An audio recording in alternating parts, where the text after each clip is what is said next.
My name is Dayton Gray, I'm from Wolverhampton and I'm a singer.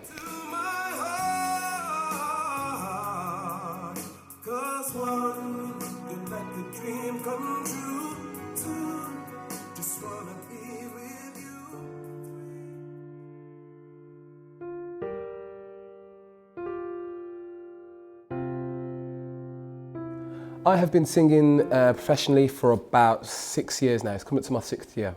What drew me to the music industry was initially, I think it was my family to begin with. I've got a very musical family.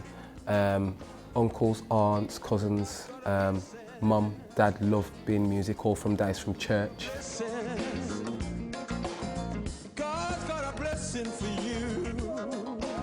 As a child, growing up playing piano, classically trained, learned how to play the violin. As time went on, learned other instruments, the drums, played that at church, played the bass at church. I'd always planned to have something to do with music, but I didn't know where or how it was going to work. I just had this initial feeling that I want to do something to do with music. I don't know how it's going to work or when it's going to happen, but yeah. I've got to, that's what I want to do, that's me right there. I'd say one of my largest influences at the moment, I would say a guy called Brian McKnight, Michael Jackson, Nat King Cole, there's Luther Vandross, there's other people like Andre Crouch, Kirk Franklin, there's my uncle as well, Dalton Kerr. Very inspirational to me as a singer. I, as a child, thought that he was Marvin Gaye.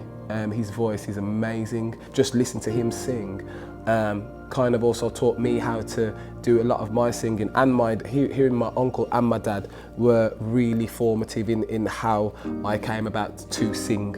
People have told me that there are elements of people like John Legend in my voice. Just a little change, small to say the least, both a little scared, neither one prepared, beauty and the beast. Never Too Much. I do love singing that song by Luther Vandross. Oh my love, 1,000 kisses from you is never too much. However, there is, can I have two? Can I have two? Two songs. Two of your favourite songs? Two of my favourite songs. Yeah. I'd say my top 3 favourite songs for me to sing, right, is Never Too Much by Luther Vandross, Red Light by Billy Ocean, and another song that I don't sing this song at gigs, but I use this as a almost as a preparation, and it's by Brian McKnight, and the song is called Just Me. A typical day in the life of Dayton is very busy. To start with, I'll wake up and make sure that Nikki, my wife, is well fed, watered, look after her, and make sure if anything that needs to be done within the house, I'll get that sorted out. So I know that a lot of people will probably think that I'd be going from like gig to gig and like doing superstar interviews, this, that and the other. The house needs to be cleaned. I go through a couple of the tracks, make sure that I pack up my van. I'll arrive to the venue, I'll get there, set up all the gear, and then do my sound check, wait for the guests to come in, and then start showtime. Oh, trying now, heartbroken she smiles, I see you. The different shows that I have in my repertoire, I have the Soul and Motown show, which is a tribute to the Soul and Motown era. The Drifters, you'll also have that, have the Drifters within my set. Within the Luther Vandross show, that's a tribute to the man himself, Mr. Luther Vandross. You know, a lot of the songs that he either loved to sing himself. I have the tribute to the old school, which is R&B, old school flavour. Puffy or Jay-Z, all they better for you. All I can do is love you. You can expect to see me anywhere where there's going to be a vibe. I love being able to go into whether it could be a pub, it could be an eatery, restaurant, it could be a cruise ship. So long as there are people there that are willing to listen to the music and enjoy themselves, have a great time, enjoy themselves, I will be there. So I love to interact with the crowd. I love to get them involved. If there are any songs that they know, then I'd like them to sing the words back. If I can get them up dancing, that's where I'm at. If I will come up and I will sing to you, and we'll have a laugh and a joke, and and just really have a good time. It's all about. This isn't just about, oh, I'm up here on stage and then you're down there on the. This is all of us making something together, and let's make this good. Let's just have some good vibes. I am willing to travel to Timbuktu and back. I do work with other people on different projects. I've done band work before. At the moment, I've also worked with Ray Lewis of the Drifters. I've also done a number of other different projects with other people, with other different artists within the scene. My favourite part about being a singer is the ability to see the songs actually do something to people, for it to either to spark a memory or for to see that glint in someone's eye, especially when there are particular songs that may be special to a couple, and I am there on stage singing the song, and I can see each and everybody's reaction, because everyone else, the other people, they're sitting next to each other and they're just looking at me, so they can't see the person next to them. So and I can see when, say for example, a female, a lady may turn to her husband or boyfriend and they look at each other as if to say, this is our song, do you remember this? I love it. There are times when it's not easy, I tell you that, I will be honest with you. There are times when it is tiring. The unsociable hours can be a bit difficult sometimes. However, we can't sing all the time in the day because everyone else is going to be at work and I'm just going to be singing to a room of empty people. So yeah, I'd say it's potentially just the hours sometimes, but other times it's a vibe, man. As long as everyone's enjoying themselves, I'm happy. Some of the highlights in particular was when I was first able to get up and sing with Ray Lewis of the Drifters. I was the opening act for him. And then he asked me to come back on stage. Well, okay, all right. And then he asked me to sing a few songs with him. I was like, okay, all right. Then I wasn't expecting this, so yeah, that was really good.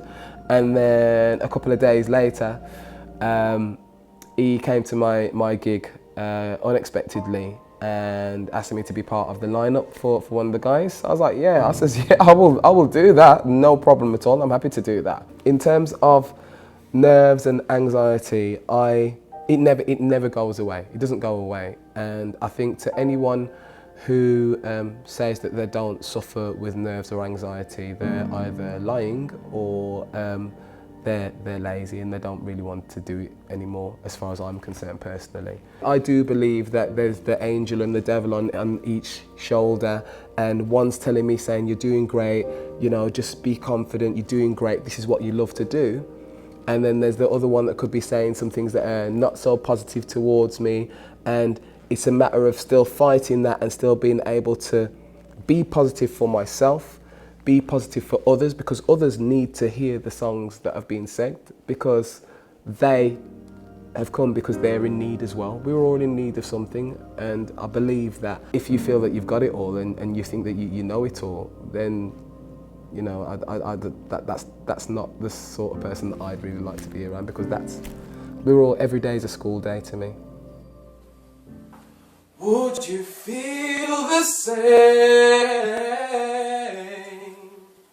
if I saw you in heaven? There can be times where I could be practiced when I'm at home, when I'm doing the washing up.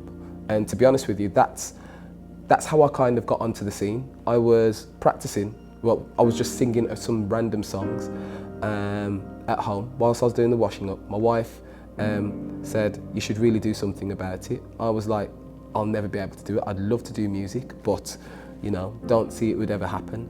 And as a surprise, she basically bought me a PA system and said, you've got to do it now. Now you've got it. This is my primary income. Singing is my primary income. Before the singing, I had a desk job. In the back of my mind, I knew that this is what I wanted to do. If I wasn't singing, I played the piano.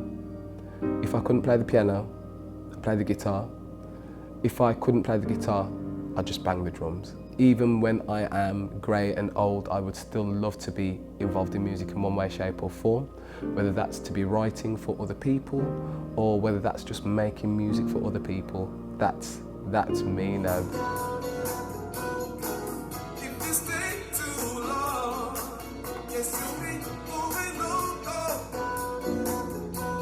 The best piece of advice that I could give to myself 6 years ago would be, go to a showcase or a shop window. Go and see what people do. They are no different from you. Just give it a go. What do you have to lose? Then I start back at one. What is different and special about my shows are that I am not the same as anybody else. We all have different nuances, we have different things about ourselves that make us unique, individual. That's who we are. And I like to try and give us a part of myself over in the music. There are songs that could be sung by, there could be a song that could be sung by John Legend. John Legend will sing that song in his way, in his interpretation. I could sing his song in my interpretation. It's not necessarily a cover, it's my version of his song, and also paying tribute to him, but paying tribute to other singers, because there may be certain inflections or certain parts within the performance that I give that may have an element of Brian McKnight, that might have an element of Queen in, that might have an element of Michael Jackson in, that might have an element of Whitney Houston in. You just never know. You just have to come, get involved and see how it moves you. I do have a following. Yeah, I do have a following. I'm thinking of different names of what to call them, but yeah, it's starting to become a growing community, and it's a global thing actually. I've been to, cause I do gigs up and down throughout the country, and I also do gigs abroad as well. I've been to gigs where I've done gigs abroad, and I have met people who are literally just down the road from me, from where I live, and they're like, oh yeah, we actually came on holiday because we knew that you were going to be here. I was like, really? So, yeah, yes, of course. So that's been fun. There's also a lot of gigs that I do throughout the country where I'll put it out on Facebook or Instagram, put it on my social media that my gig is going to be at such and such a place. People will come down, not being big-headed about it, but it's just I'm just glad. I feel blessed that so many people decide to do that decide to travel to my gigs.